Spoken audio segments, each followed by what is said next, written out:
अस्सलाम वालेकुम दोस्तों, गूगल की हुई है डेवलपर कॉन्फ्रेंस जिसे गूगल आईओ कहता है। और आज की वीडियो में हम बात करेंगे कि गूगल आईओ 2023 में क्या अनाउंसमेंट्स हुई है, क्या कूल फीचर्स और प्रोडक्ट्स आने वाले दिनों में हमें देखने को मिलेंगे। वैसे तो ये इवेंट 2 घंटे और 5 मिनट का था और मैंने शुरू से एंड तक इसे देखा है, लेकिन इसमें ज्यादातर एग्जाम्पल्स और डेमोन्स्ट्रेशन ही थी, तो आपका देखना एक तरह से टाइम वेस्ट ही होगा। इसलिए आज की वीडियो में मैं करूंगा समराइज गूगल आईओ 2023 को, वो भी सिर्फ 16 मिनट में, और आपको बताऊंगा कि क्या कूल फीचर्स गूगल ने इंट्रोड्यूस कराए हैं जो आने वाले दिनों में हमें यूज करने को मिलेंगे। अब वैसे तो गूगल इस इवेंट को कहता गूगल आईओ है, लेकिन मेरे हिसाब से 2023 के इवेंट को इन्हें गूगल एआई कहना चाहिए था, क्योंकि इसमें मेजॉरिटी बातें इन्होंने एआई के बारे में की है कि गूगल ने किस तरीके से अपने प्रोडक्ट के साथ एआई को इंटीग्रेट किया है। इससे पहले कि मैं आगे बढ़ूं, मैं उन सब लोगों का शुक्रिया अदा करना चाहता हूं जिन्होंने इस चैनल को सब्सक्राइब किया है, और जिन्होंने सब्सक्राइब नहीं किया उनसे रिक्वेस्ट करना चाहता हूं, आपके सिर्फ 2 क्लिक्स मुझे चाहिए होते हैं। आपके 2 क्लिक्स आपके किसी काम के लिए, लेकिन मेरे लिए बहुत बड़ी मोटिवेशन होती है कि मैं इस तरह का इंफॉर्मेटिव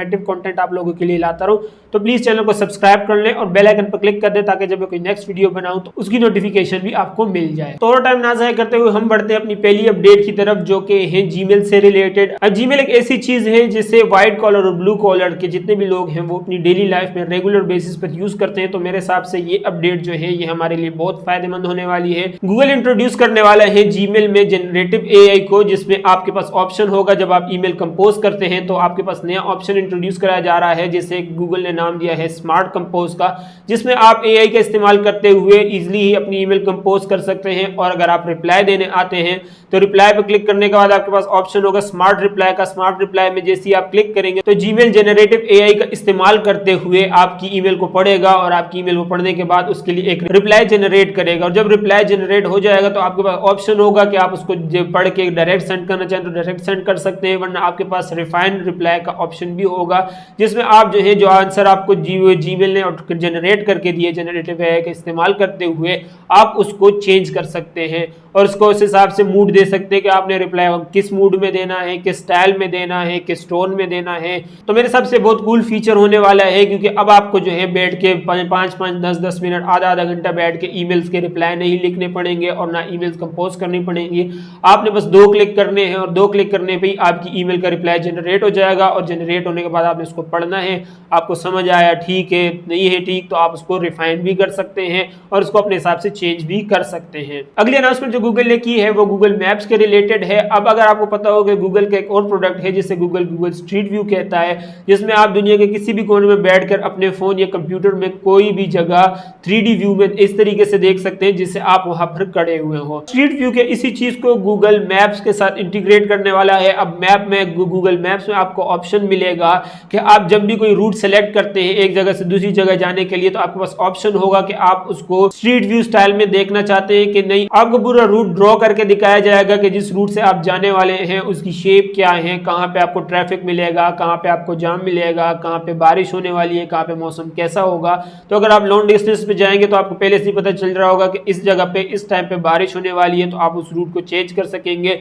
और अगर आप सिटी में ही है तो आपको पता चल जाएगा कि यार आगे कंस्ट्रक्शन चल रही है जिसकी वजह से रोड बंद किया हुआ है उन्होंने, तो वो भी आपको स्ट्रीट व्यू के जरिए दिख जाएगा, तो आप उस रूट को चेंज कर पाएंगे। मेरे हिसाब से बहुत कूल फीचर होने वाला है, क्योंकि जब आप एक जगह से दूसरी जगह जाने का फैसला करेंगे तो आप ऑलरेडी अपने मोबाइल में या अपने कंप्यूटर में उस जगह को देख लेंगे कि जहां से मैं जाने वाला हूं उसका एक्सपीरियंस कैसा रहेगा। अगर वो एक्सपीरियंस आपको समझ आता है तो उसके बाद ही आप एक्चुअली उस जगह जाने का फैसला कर सकेंगे। अगली अनाउंसमेंट है हमारी गूगल फोटोज के रिलेटेड। अगर आपने कभी गूगल फोटोज यूज किया हो तो उसमें आपके पास एक फीचर होता है मैजिक इरेजर का, जिसमें आप अपनी बैकग्राउंड की कोई भी चीज इस तरीके से इरेज कर सकते हैं जैसे वो चीज वहां कभी एग्जिस्ट ही नहीं करती थी।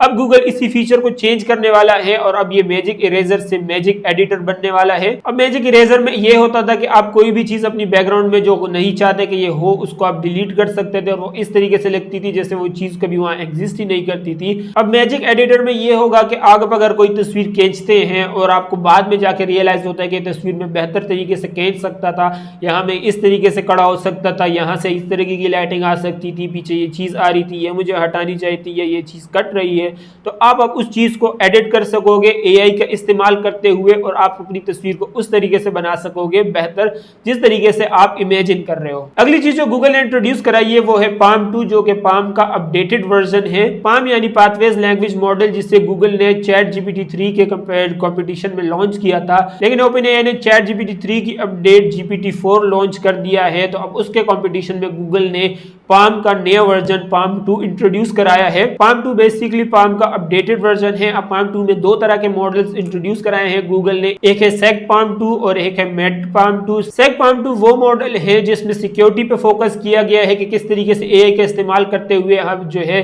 सिक्योरिटी को बेहतर बना सकते हैं, और मेट पाम 2 जो है उससे मेडिकल का बहुत सारा डेटा फीड कराया गया है, जिसकी वजह से उसकी जो मेडिकल में एक्सपर्टीज है वो बहुत ज्यादा है। तो ये मेट पाम 2 जो है ये मेडिकल में यूज करने के लिए इंट्रोड्यूस कराया गया है। अगली चीज जो गूगल ने अनाउंस की है वो है बार्ड से रिलेटेड पाम 2 को ऑफिशियली बार्ड के साथ इंटीग्रेट किया जा रहा है, और अब जल्दी हमें बार्ड का एक अपडेटेड वर्जन देखने को मिलेगा जिसमें बार्ड अब कोडिंग भी करेगा। मेरी लास्ट बार्ड वाली वीडियो अगर आपको याद हो तो उसमें जब हमने बार्ड से कोडिंग के रिलेटेड सवाल पूछा था तो बार्ड को कोडिंग नहीं आती थी, उसने स्ट्रेट फॉरवर्ड ही ना कर दिया था। यही चीज अब खत्म होने वाली है और बार्ड को अब 20 से भी ज्यादा कंप्यूटर प्रोग्रामिंग लैंग्वेज सिखाई गई है, जिसका मतलब यह कि बार्ड अब 20 से भी ज्यादा डिफरेंट प्रोग्रामिंग लैंग्वेज में आपसे कोड लिख के दे सकता है, वो कोड आपको एक्सप्लेन भी कर सकता है। अगली अपडेट जो बार्ड के अंदर आने वाली है वो ये है कि अब आपके पास ऑप्शन होगा कि आप इसको डार्क थीम में रखना चाहते हैं या लाइट थीम में रखना चाहते हैं। मेरी बार्ड वाली वीडियो में अगर आपने नोटिस किया तो मेरे लैपटॉप की डार्क थीम थी लेकिन बार्ड की लाइट थीम थी, वो इस वजह से क्योंकि बार्ड में ऑप्शन नहीं था कि आप इसकी थीम चेंज कर सकते थे, सिर्फ एक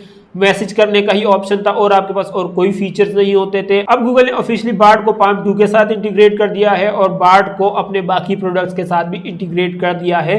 इसका मतलब ये है कि अगर आप बार्ड से कोई ईमेल लिखवाते हैं, कोई ईमेल का रिस्पॉन्स लिखवाते हैं तो बार्ड आपको नीचे ऑप्शन दे देगा कि इसको आपने जीमेल में शिफ्ट करना है कि नहीं। मतलब ये कि आपने उस रिस्पॉन्स को अब कॉपी नहीं करना पड़ेगा, आपने जीमेल पर क्लिक करना है और न्यू टैब में जीमेल खुल आएगा और उसके अंदर आपकी ईमेल ऑटोमेटिकली कंपोज हुई होगी, वो वहां से खुद ही कॉपी हो चुकी होगी। इसी तरीके से अगर आप कोई ड्राफ्ट उससे लिखवाते हैं, कोई स्क्रिप्ट लिखवाते हैं तो उसके नीचे आपको ऑटोमेटिकली ऑप्शन आ जाएगा कि आपने इसे गूगल डॉक्स में शिफ्ट करना है कि नहीं। और इसके अलावा अगर आप बार्ड से कोई टेबल बनवाते हैं, कोई डेटा बनवाते हैं, कोई सवालात आप उससे करते हैं और इन दी एंड आप उसको कहते हैं कि मुझे सारे सवालात के जवाब जो हैं वो टेबल की फॉर्म में दो, तो वो आपको टेबल की फॉर्म में बना के दे देगा। और उसके नीचे आपको ऑप्शन होगा कि आपने इसको गूगल शीट्स में ट्रांसफर करना है कि नहीं, इसकी एक्सेल की फाइल सेव करनी है कि नहीं, आपके पास वो ऑप्शन भी आ जाएगा। इसी तरीके से आप जो भी काम बार्ड से कराएंगे और उससे रिलेटेड अगर गूगल का कोई और प्रोडक्ट होगा तो बार्ड आपको ऑटोमेटिकली उसके सजेशन दे देगा कि आपको इसको इस डेटा को इस ऐप के अंदर शिफ्ट करना है कि नहीं। इसके अलावा बार्ड जो है अब ओपन है इंटीग्रेशन के लिए भी और एप्स के साथ भी, एक्सटेंशंस के लिए भी, कि अगर कोई और ऐप जो है वो बार्ड के साथ इंटीग्रेशन करना चाहती है कि ये कि बार्ड का जवाब फिर उस ऐप में भी शिफ्ट किया जाए तो वो चीज बार्ड में अवेलेबल होगी। इसके अलावा बार्ड का एक्सेस हासिल करने के लिए आपको वेट लिस्ट में शामिल नहीं होना पड़ेगा क्योंकि गूगल अब इसको ऑफिशियली 180 कंट्रीज में लॉन्च करने जा रहा है और अब जल्द ही गूगल इस पे भी काम कर रहा है कि इसको 40 से भी ज्यादा लैंग्वेजेस ट्रेन किए जाए ताकि आप अपनी लैंग्वेज में बार्ड से बात कर सके जिस तरीके से आप चैट जीपीटी के साथ करते हैं। अगली अपडेट जो गूगल ने की है वो वर्क स्पेस से रिलेटेड। अब गूगल जनरेटिव AI को वर्क स्पेस में भी इंटीग्रेट करने वाला है। इसका मतलब यह है कि अब गूगल डॉक्स में आपको ऑप्शन मिलेगा हेल्प मी राइट का, जिस पर आप क्लिक करेंगे तो आपने बस एक दो लाइनों में ही अपनी रिक्वायरमेंट बतानी है गूगल डॉक्स को और Google docs AI generative AI का इस्तेमाल करते हुए आपको ऑटोमेटिकली सारी चीजें जनरेट करके दे देगा। और अगर आप एक्सेल में हो, गूगल शीट्स जिसको कहते हैं, अगर आप उसमें हैं तो आपने हेल्प मी ऑर्गेनाइज पर क्लिक करना है और अपनी डिटेल्स देनी है कि इस रिलेटेड मुझे टेबल बनाना है तो आपको टेबल भी बना के दे देगा। इसके अलावा अगर आप गूगल स्लाइड में हैं तो वहां पर आपने हेल्प मी विजुअलाइज पर क्लिक करना है और उसमें आप अपनी डिटेल्स दे देंगे तो वो आपको स्लाइड्स भी बना के दे देगा। अगली चीज जो गूगल ने इंट्रोड्यूस की है वो है वर्टेक्स AI। अब वर्टेक्स एक ऐसा टूल है जिसका इस्तेमाल करते हुए आप APIs जनरेट कर सकते हैं इसे अपनी वेबसाइट और एप्लीकेशन में इंटीग्रेट करने के लिए। वर्टेक्स AI में गूगल ने 3 मॉडल्स इंट्रोड्यूस किए हैं, इमेजिन, कोडी और कर्व। Imagen text to image generate करने के लिए, कोडी कोडिंग करने के लिए और कर्व को स्पीच टू टेक्स्ट जनरेट करने के लिए, जो 300 से भी ज्यादा डिफरेंट लैंग्वेजेस को टेक्स्ट में जनरेट कर सकता है। और इसके अलावा ये मॉडल्स ऐसे हैं कि जो इनको फीडबैक्स मिलेंगे उनसे ये नई चीजें सीखेंगे और नए तरह के आंसर जनरेट करेंगे। नेक्स्ट जो गूगल ने अनाउंस किया है वो है प्रोजेक्ट टेलविंड। अब प्रोजेक्ट टेलविंड सुनने में तो ऐसा लगता है जैसे ये सीक्रेट मिलिट्री का कोई मिशन होगा, लेकिन प्रोजेक्ट टेलविंड एक AI टूल है जो कि आपकी मदद करता है उस डेटा पर जो डेटा आप इसको फीड कराते हैं।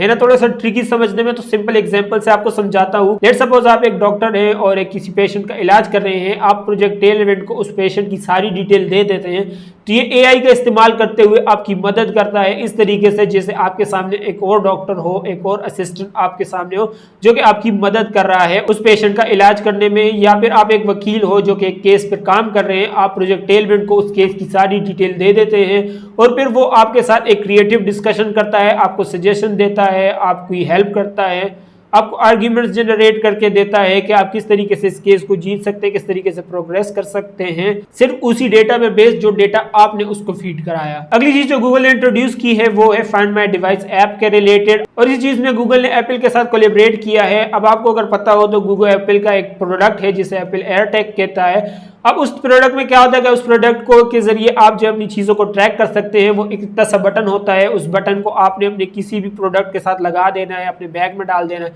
और फिर आप उस चीज को ट्रैक कर सकते हैं कि अगर आपसे वो कोई चीज गुम जाती है, ये छूट जाती है, रह जाती है तो आप जाके उसको ट्रैक करके ढूंढ सकते हैं। अब ये है तो बड़ी इंटरेस्टिंग प्रोडक्ट, बहुत काम की चीज है, लेकिन जब ये चीज एप्पल ने इंट्रोड्यूस कराई थी तो लोग इसका मिस यूज करने लगे थे।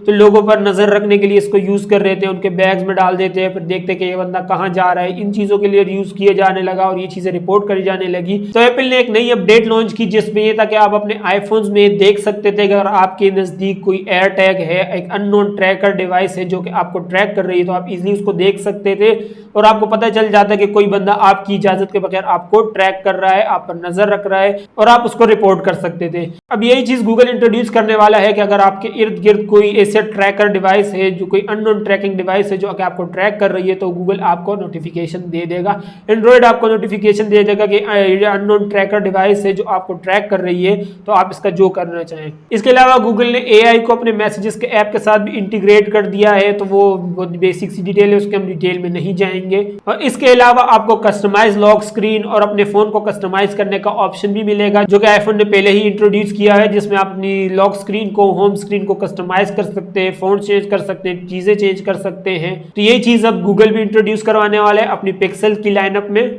अगली चीज जो गूगल ने अनाउंस की है वो है गूगल सर्च के रिलेटेड। अब गूगल सर्च एक ऐसी चीज है जिसकी वजह से गूगल जाना जाता है। अब इस चीज में भी गूगल जनरेटिव एआई को इंटीग्रेट करने वाला है। अब हम जब भी गूगल पे कुछ सर्च करते हैं तो एक लिमिट होती है, उन कैरेक्टर्स तक हम गूगल पर कुछ सर्च कर सकते हैं। उससे ज्यादा अगर हम कुछ सर्च करते हैं तो गूगल हमें या उल्टे सीधे जवाब देता है या तो जवाब ही नहीं देता। मतलब हम बड़े सिचुएशंस और जुमले जो है वो गूगल को सर्च में नहीं बता सकते। और अगर हम कुछ सर्च करें भी, छोटा सा भी कुछ सर्च करें गूगल पर, तो हमारे सामने बहुत सारे लिंक्स खुल आते हैं। उन सारी लिंक्स में हमें एक एक जगह में एक एक लिंक को खोल के चेक करना होता है और अपनी जो इन्फॉर्मेशन है, जो चीज हमें चाहिए होती है वो ढूंढ के निकालनी पड़ती है। इसी चीज को गूगल चेंज करने वाला है। और जब आप गूगल पर कुछ सर्च करेंगे तो आपको ऑप्शन होगा कि बेशक आप चाहे गूगल को दास्ताने लिख के दे दें, जिस तरीके से हम बार्ड को या चैट जीपीटी को लिख के देते हैं उस तरह से बेशक आप दास्ताने लिख के दे दें। गूगल जनरेटिव एआई का इस्तेमाल करते हुए आपके पूरे लेक्चर को, जितनी भी लंबी बात आपने उसको लिखी है, उसको समझेगा और उसको समझने के बाद आपको उस तरीके से आंसर लिख के देगा जिस तरीके से वो बार्ड के अंदर लिखता है। और उसके अलावा आपको इमेजेस भी रेफरेंस के लिए दे देगा अगर आपको चाहिए होगी। अगर आपको ये सब चीजें कहाँ इंफॉर्मेटिव नहीं लगती तो उसके बाद आपके पास नीचे लाइव लिंक्स के ऑप्शंस होंगे, अगर आप जो है उन लिंक्स को जाके खुद ही अपने डिजायर्ड की इंफॉर्मेशन ढूंढना चाहते हैं। मेरे हिसाब से बहुत कमाल चीज होने वाली कि अक्सर चीजें हमारे साथ जिंदगी में या काम में इस तरह की होती हैं जो हमें, जिनके लिए अल्फाज नहीं पता होते कि इसको कहते क्या हैं, तो हमें वो चीज़ें एक्सप्लेन करनी पड़ती हैं। तो जो यही चीज़ हम एक्सप्लेन नहीं कर पा रहे थे गूगल पर, तो मेरे हिसाब से बहुत अच्छी चीज़ होगी कि हम हमें अपना मसला गूगल को डिस्क्राइब करके देना है कि हमारे साथ ये मसला, इसका सोल्यूशन हमें चाहिए हमारे काम में या पर्सनल लाइफ में जो भी है।